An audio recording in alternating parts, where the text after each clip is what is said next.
5 साल से ज्यादा नहीं रहता था, उसे तो पुनः फिर चुनाव करवाने पड़ते हैं। वो तो मनमोहन सिंह थे, डबल हो गया, कोई बात नहीं। और वह लाल कृष्ण आडवाणी इन वेटिंग, वो अभी तक वेटिंग में है। देखो कैसी परिणति। कोई नहीं जानता था कि इनके लिए ये दोबारा चुनाव में ये प्रधानमंत्री पद मिलेगा, और वह आडवाणी की उम्र भी अब हो रही है, और लेकिन वो वेटिंग में अभी भी है। अभी भी पेपर में कहीं पर भी सुनने को मिल जाता है आडवाणी इन वेटिंग। वेटिंग तो है, वो वेटिंग तब तक रहेगी जब तक कि अपनी अंतिम सांसें चल रही है, क्योंकि हम उससे ज्यादा कुछ जानते ही नहीं। हम जिन पदों की अभिलाषा कर रहे हैं वो पद तो और ज्यादा गिरे हुए हैं। दूसरों से मिलने वाले पद तुम बनाओगे तो वो बन जाएंगे, तुम बिठाओगे कुर्सी पर तो वो बैठ जाएंगे, और जिस दिन तुम कुर्सी खींच लोगे वो गिर पड़ेंगे। कौन सा पद, किसके द्वारा मिल रही है पद? ये हमें दूसरों से मिलने वाले पराश्रित पद, उनकी तो चर्चा ही छोड़ो। आचार्य कुंद जैसे देव इन बातों में तो पढ़ते ही नहीं, वो तो उन पदों की बात कर रहे हैं जो स्वयं अपने पुरुषार्थ, अपने पुण्य और अपने भाग्य से मिले हैं। ऐसे बलदेव के पद, चक्रवर्ती के पद, ये पद उनको मिलते हैं जिन्होंने पूर्व जन्म में श्रवण बनकर, मुनि बनकर के बहुत घोर तपस्या की हो, और उस तपस्या के पुण्य के प्रभाव से जब ये अगले जन्म में मनुष्य बनकर के अवतार लेते हैं, तो फिर ये ऐसे भगवान राम की तरह अवतार लेते हैं। ऐसे ही श्री कृष्ण, बलदेव और वासुदेव बनते हैं। उन पदों की बात कर रहे हैं जब ये भी स्थायी नहीं है। कहां गए वो राम और लक्ष्मण जिन रावण मारा? कहां गए? ना वो राम है, ना लक्ष्मण है, ना रावण है, लेकिन जिस समय पर थे उस समय पर तो चारों तरफ वह द्वंद्व की स्थिति थी। आचार्य कहते हैं अपनी अंतिम परिणति को देखो। जो पद तुम्हें आज मिला है वह पद शाश्वत नहीं है। तुम्हें तो केवल 3 साल के लिए, 5 साल के लिए कार्यकारी अध्यक्ष बना दिया जाता है, वह पद मिल जाता है, लेकिन वह पद भी हमेशा स्थायी रहने वाला नहीं है। सबसे बड़े नेता तीर्थंकर होते हैं, लेकिन वह भी उस तीर्थंकरत्व को छोड़ करके जाते हैं, वह भी छोड़ देते। सिद्ध बनना है तो सब कुछ छोड़ना है, क्योंकि अंतिम पद क्या है?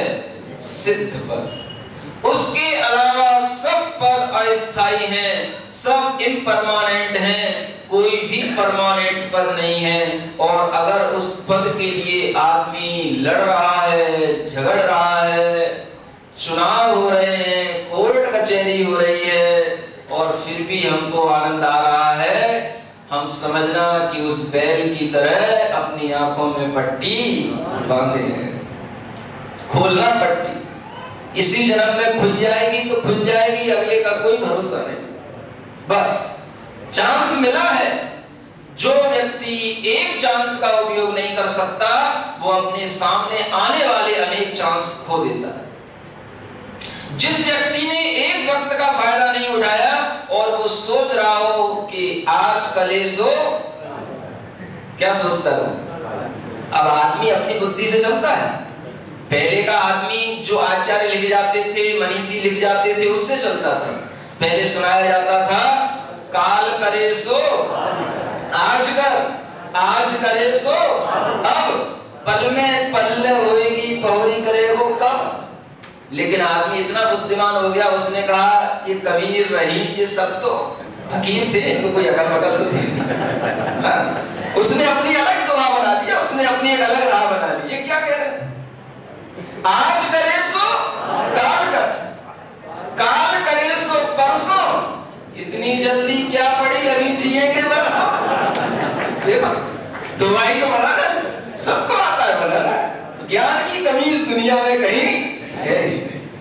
आप उसको समझाओगे बेटा जल्दी उठ, क्या करेंगे जल्दी उठ के?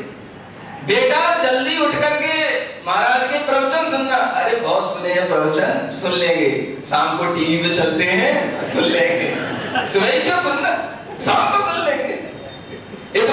बड़े चैनल आ रहे हैं, इतने बड़े बड़े संत आ रहे हैं, उनके सुन लें, क्या होगा?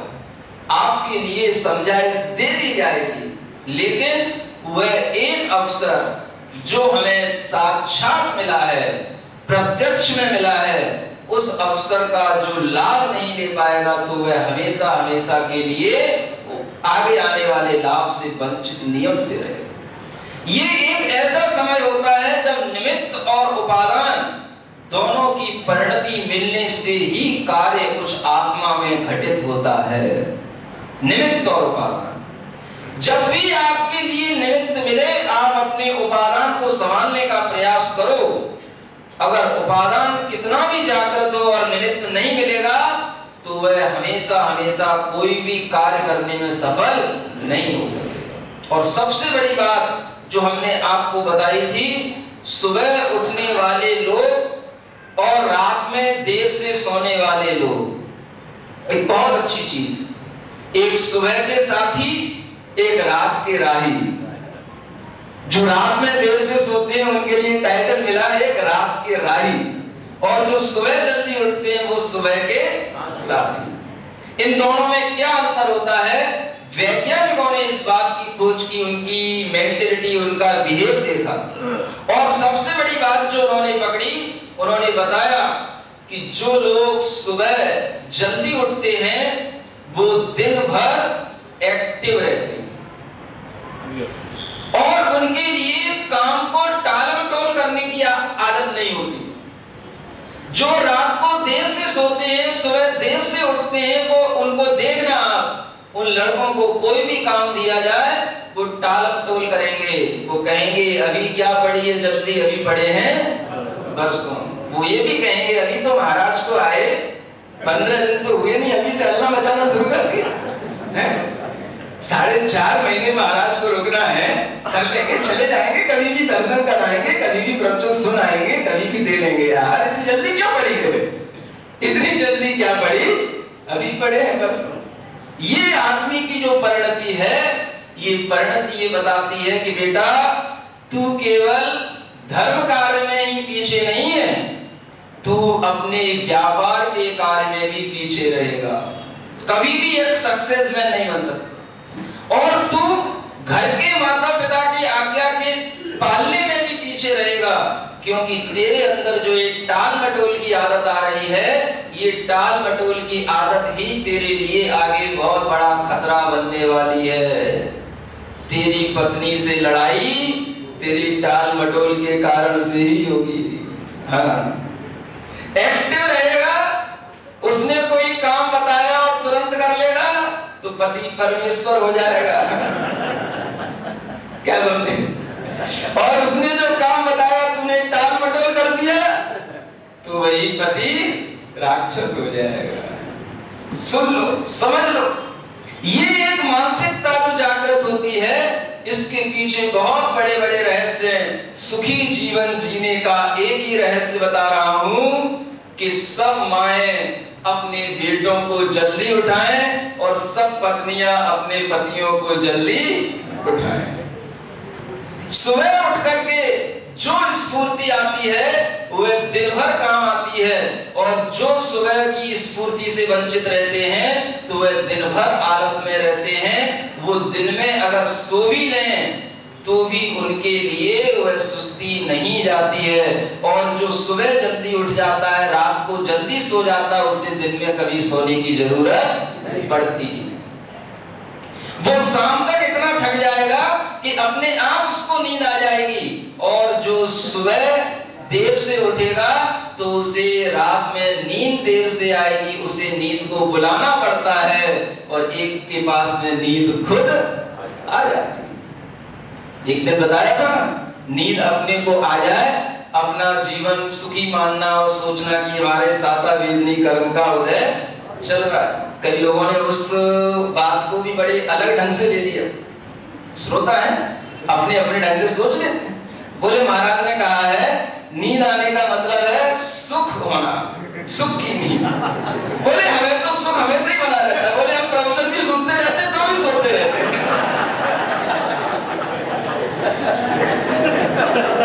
बोले हमें तो इतना सुख है, अब तो हमें कोई जरूरत ही नहीं।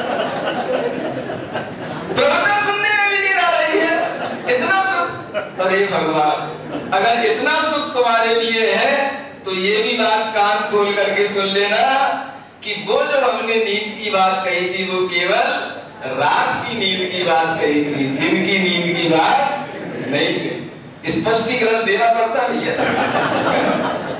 श्रावक लोग हैं, श्रोता है, अपने अपने ढंग से अर्थ निकाल ले। दिन में सोने वालों को तो ये समझना कि हमारे लिए दर्शनावरणी कर्म का बंद हो रहा है। दिन में सोना, दिन में सोने वालों के लिए असाता वेदनी का बंद होता है। जो तुम्हारे लिए अभी असाता नहीं है उसका बंद कर रहे हो अगर दिन में सोओगे।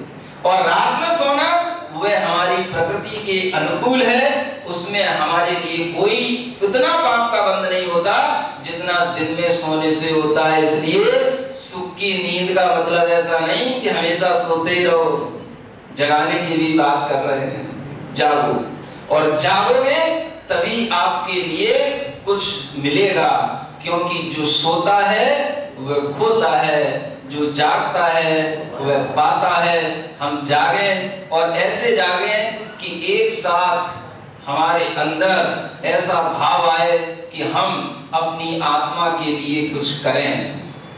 हमने बहुत सारे पद भगवान न जाने कभी पाए या नहीं पाए, लेकिन इन पदों की बात तो दूर, कौन चक्रवर्ती कहां बलदेव, हम तो छोटे छोटे से कीड़ों की तरह छोटे छोटे से पदों में और छोटी छोटी सी अभिलाषाओं में जी रहे हैं, और उनमें ही हम अपने आप को नहीं बचा पा रहे हैं। तो आचार्य कहते हैं तुम इतने बड़े बड़े पदों को पा भी लोगे तो क्या करोगे, और अहंकारी बन जाओगे।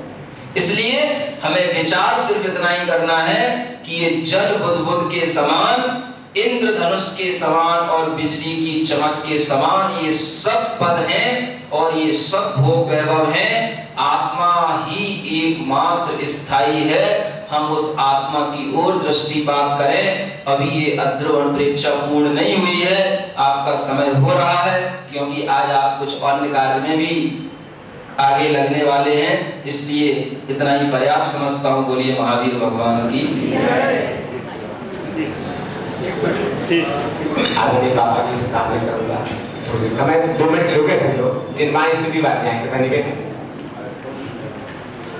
देखिए महाराज जी ने आज कहा बनती बनती बात पे अच्छा है, बिगड़ते तुम्हारी बात करने की निमित्त, ये निमित्त जो आपके बीच में बैठे हैं, ये आपकी बिगड़ी बात बनाएंगे। पर जाते हैं बड़े बड़े आयु नहीं दिखा, लेकिन इस निमित्त से जो हम कर जाएंगे उनसे हम जिन पद के पास पहुंच जाएंगे, इस बात को हमारी करने का प्रयास करें। धन्यवाद।